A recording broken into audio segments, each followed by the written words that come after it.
Jau informējām par Lielvārdes un Ģeguma novadu pašvaldību lēmumu nepiedalīties Ogres ledus halles pārņemšanas procesā. Līdzīgu lēmumu trešdienas 11. augusta Finanšu komitejas sēdē skatīja arī Īkšķeles novada pašvaldības deputāti. Uz nākamās nedēļas domas sēdi tiks virzīts sagatavotais lēmuma projekts atcelt jūnijā pieņemto lēmumu par piedalīšanos halles pārņemšanā. Līdztekus kaimiņu pašvaldību lēmumiem Ogres novada pašvaldība saņēmas arī Finanšu ministrijas vēstuli, kurā Ogres ledus halles iegādē nav atļauts uzņemties ilgtermiņa saistības. Finanšu ministrijas vēstulē ir minēts par to, ka mēs nevaram pārņemt ilgtermiņa saistības.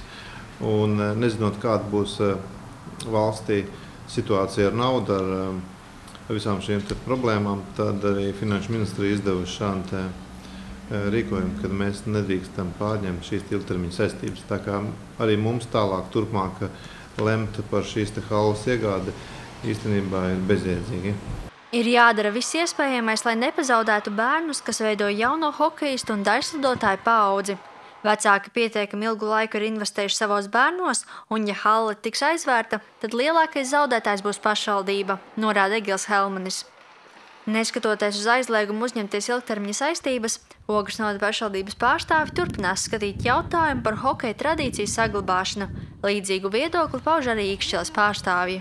Mēs skatāmies pēc iespējas, kādā veidā varētu nodarboties ar sportu un ar hokeju šie jaunieši.